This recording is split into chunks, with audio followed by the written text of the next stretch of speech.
Good morning, everyone. Thank you for your attention. We are JETKINS Strategic Communications, and our service line project client was Mothers Against Drunk Driving, which is also known as MAD. My name is Todd Burleson. I am the acting president, and I was really in charge of overseeing the entire project as well as the main communicator with the client. Hello, my name is Natalie Flores, and I was responsible for distributing all workload through to our teammates and also ensuring the assignment completion. My name is Christina Vasquez. I was the video editor and coordinator. I just oversaw the video and all the editing aspects. My name is Jessica Lopez, and I was the analytics specialist, and I was in charge of creating pre and post surveys and analyzing the results of said surveys and also analyzing the results of our campaign efforts. And my name is Elizabeth Connor, and I am the research specialist who was in charge of putting together the background on MAD as well as the past and the SWOT. So a brief background on MAD. MAD is a nonprofit organization whose goal is to decrease and even eliminate drunk and drug driving. So through their services, which the three main components are activism, victim services, and education, MAD over the year has been able to save over 300,000 lives. So the SWOT that we put together, the strengths that we found, that MAD is a well-known organization with a clear message. They are also fighting a continuous issue, which keeps them relevant. The weaknesses are that they don't have a specific Orange County chapter. There are 8 other sections underneath the SoCal umbrella. And opportunities would be to rebrand to focus on the present and the positive rather than the negative, and to regain control over their chapter's social media. The main threat that we found was actually the organization was a threat to themselves. If there's negative comments posted on their website, they would shut the entire website down rather than address the issues. Political aspects, the organization pushes for more legislation against drinking and driving, and additional laws could lead to political division. Economical aspects are because that MAD is a nonprofit, the economic climate could decrease donations. Social aspects are that some see MAD as being neo-prohibitionist, and increasing laws against drinking could cause social unrest because people like their alcohol. Technological aspects are that MAD has a lot of online campaigns as well as health programs, and their SoCal Facebook page was just recently put back up, so that's a positive thing moving forward. So one main problem with our client is their lack of social media presence. Like Elizabeth just stated, they recently got their Facebook page back open in mid-October, but even then their content isn't very strategic and they haven't generated a strong following on their Facebook page. Also, their national organization monitors every single thing that this chapter does, so they have to approve every single post they want to do or any single fundraising activity before it can be done through the local chapter. So with its limited potential audience, we decided it would,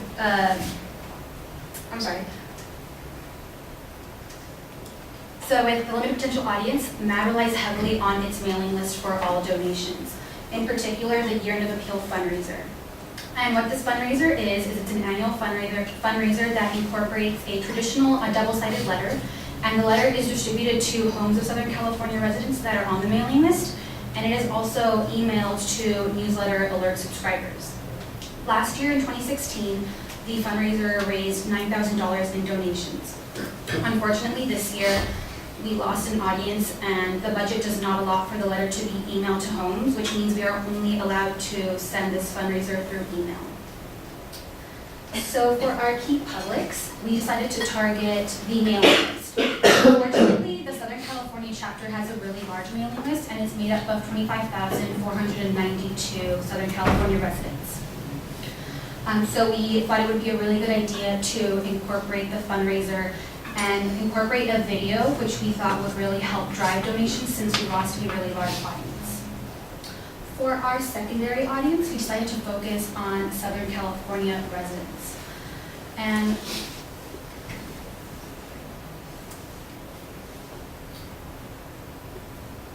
so MAD is in charge of 9 counties.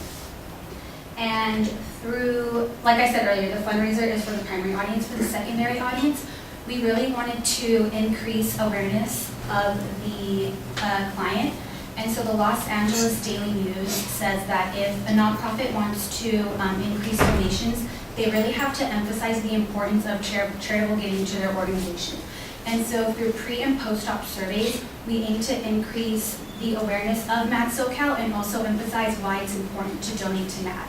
And so one thing about MAD that really gives it a leg up in this situation is the fact that they have community programs within their 9 counties.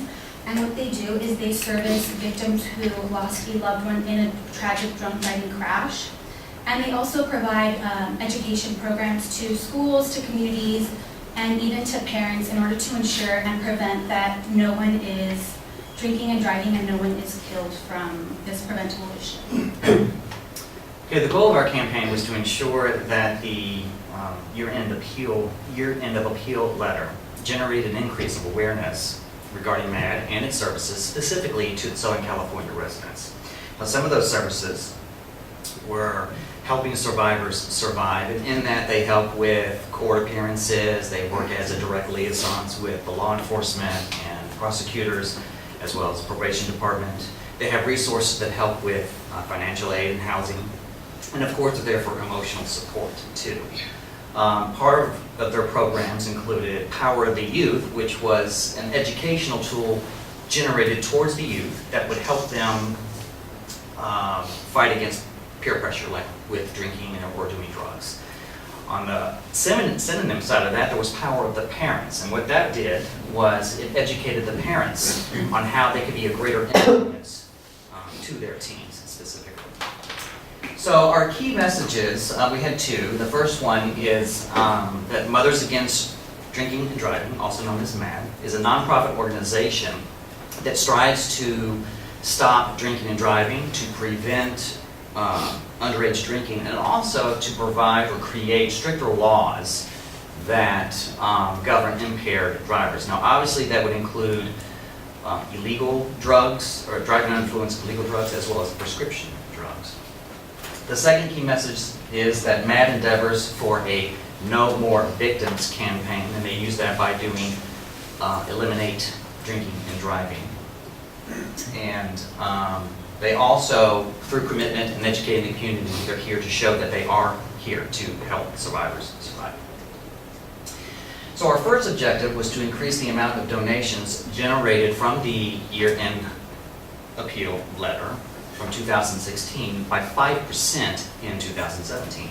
Now, our strategy to do this was to take the year-end of appeal letter that is traditionally given from the client, and they do this year after year, but we also wanted to add something a little bit more. As Natalie had mentioned earlier, we wanted to do a video, and they agreed to that. They said that was fine. So what the letter is, as we had mentioned earlier, or as Natalie mentioned a little bit earlier, is it's really a story. It's a document about the victim and its families, and the loss that is generated through that tragedy.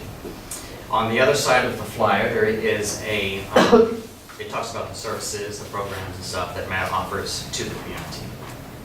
The video really kind of does the same thing, except that it has moving pictures, it has a voiceover, and it has music in the background. So we were trying to create an emotional effect with the video, and I think we did accomplish that.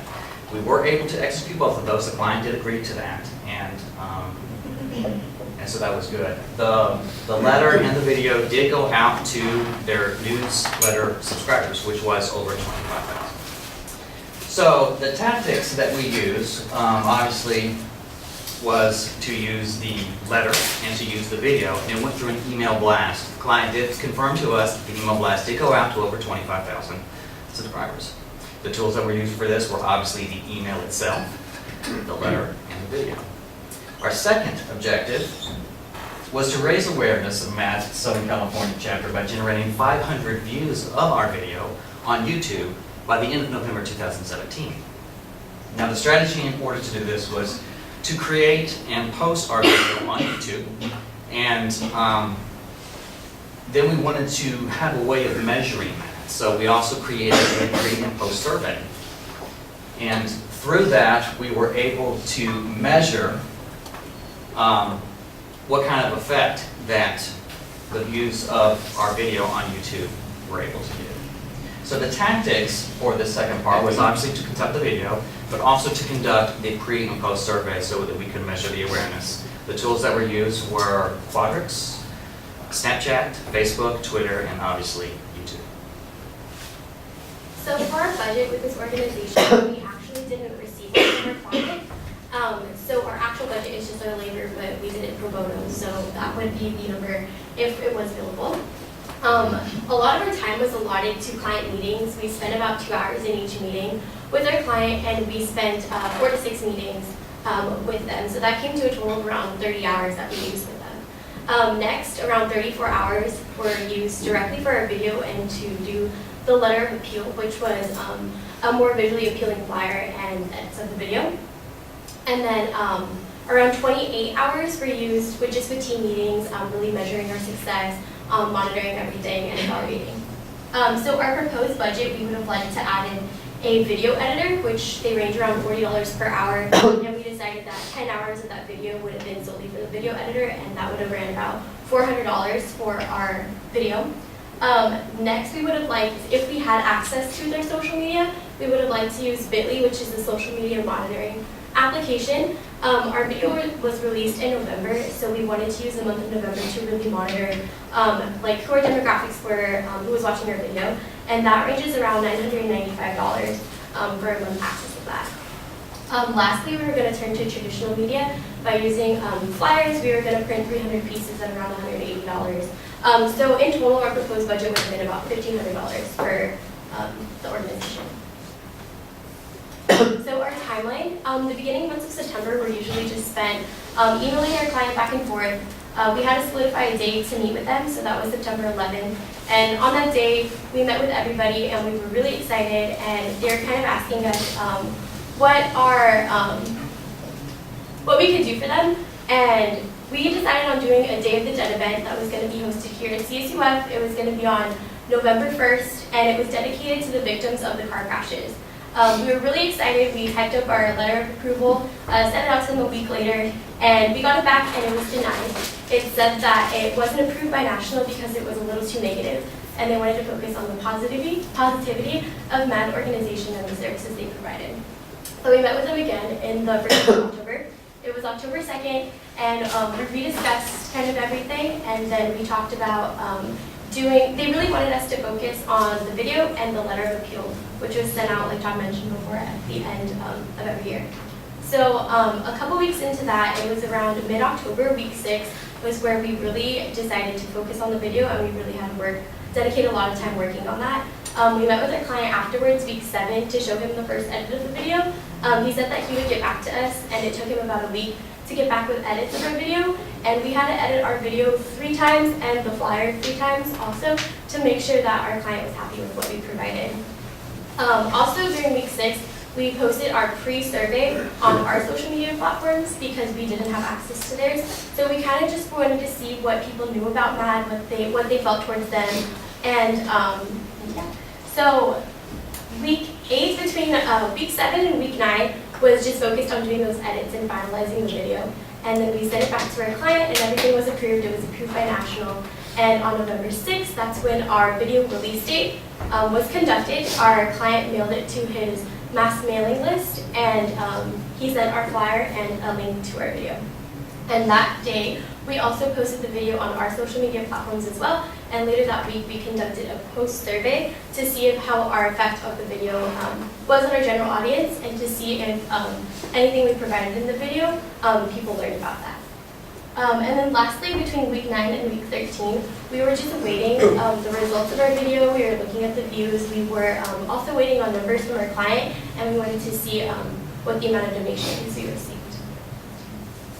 So for the measurement tools that we use to measure the results of our campaign is first, as they all mentioned, we use pre and post surveys, our YouTube video, and the year-end letter of appeal.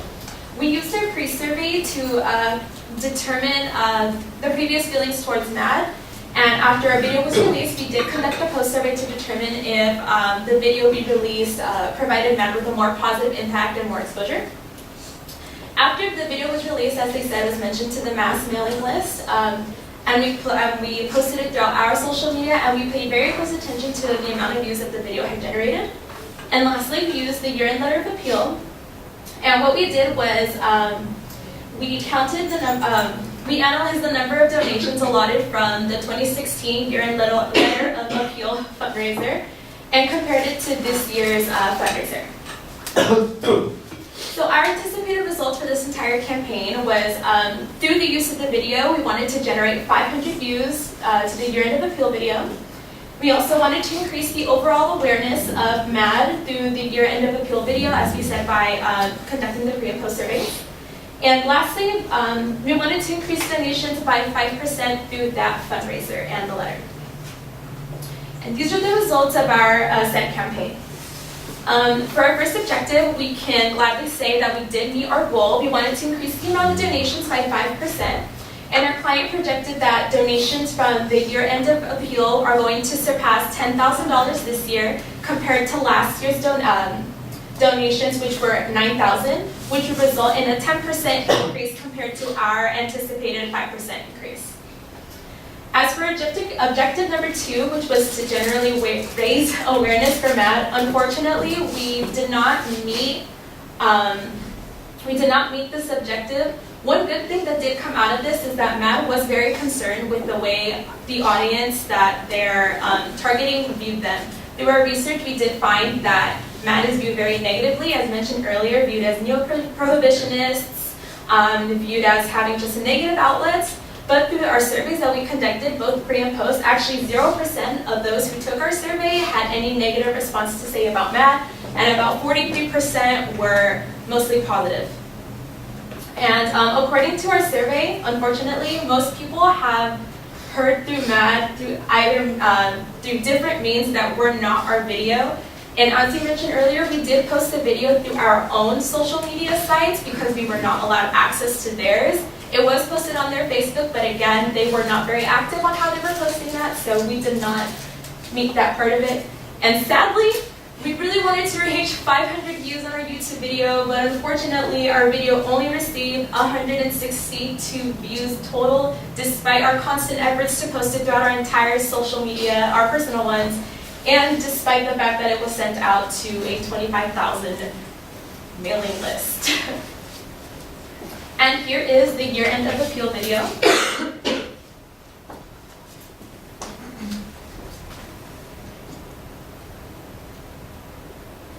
My name is Jasmine Chavez Morales, and on February 19, 2016, my work came to a complete stop. That night, my 23-year-old husband, Austin Morales, was killed by a repeat drunk driving offender. The offender crashed into my husband and left him to die by himself on the flood of the scene. Seeing my husband dead in a hospital bed is something that continues to haunt me. Austin was very loving, caring, selfless, and had a heart of certitude. He was the father to our 3 beautiful girls, Eden, Avery, and Mercy, who were his world. My children were robbed of their innocence, I was robbed of the love of my life, and Austin was robbed of growing up in his family. Unfortunately, Austin's story is not uncommon. In the U.S. alone, 29 people die as a result of drunk driving crashes every single day, equaling 1 person every 50 minutes. MAD provides supportive services to drunk and drug driving victims, such as court accompaniment and court case tracking, resource referrals including support groups and counseling, and a 24-hour victim hotline. We help to provide these critical community services by donating today.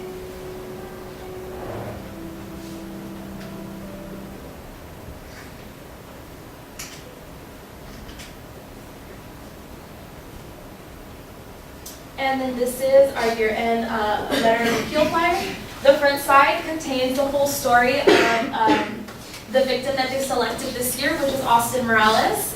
So the front side just tells about his story through his wife's side, Jasmine Chavez. And on the back side of the page, you have the different types of fundraisers and types of organizations that MAD works with, as well as a list of the victim service, the extensive victim services that MAD provides.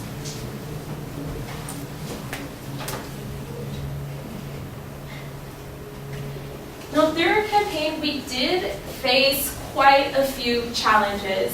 One main challenge that hindered a lot of our progress, I would say, is that we had absolutely no control of any social media. As mentioned earlier, our SoCal chapter did not even have their own solidified social media. Everything had to get through to national to be approved. Every post, any idea, everything had to get posted through national. And of course, they would absolutely not give us access to that. It was about midway through our campaign that MAD Southern California chapter actually gained access to their own Facebook page, which was great for them. They were very excited about it, but again, they would not let us have access to that, which is a shame because the way they posted the video wasn't much gaining them exposure. They just posted it without any acknowledgement of what it's about, what it is. So one thing that we learned from that was that we really had to work well with their client. We kind of had to do as best as we could to kind of help get them exposure in ways that they weren't able to get for themselves. Another challenge we faced was the small campaign we were pushed into. Like Christina mentioned earlier, we had a lot of ideas when we first met them. We had agreed to create an event with them here at school, but then that got shut down. We also offered to be involved with their walks and their galas, but they really just wanted us to focus on the Year End of Appeal fundraiser, and even with that, there was very little creativity that they allowed us to conduct with that. And again, like I mentioned earlier, there was absolutely no budget. Just because they were a nonprofit organization and wanted to strive to raise donations, we weren't allotted any money for the entire campaign.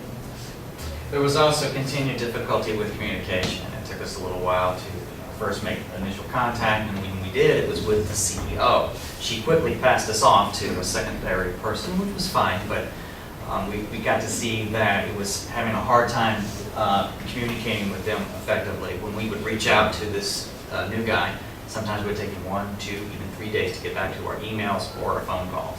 In the very end, when we were finished with the campaign, we were trying to gather stats. It took him almost 2 weeks to get the numbers to us, so communication was a problem. And the last challenge, as we stated before, was mostly with national. If we had any ideas or questions, everything had to run through national, which would take more time and usually resulted in a negative or no answer. That is our projects.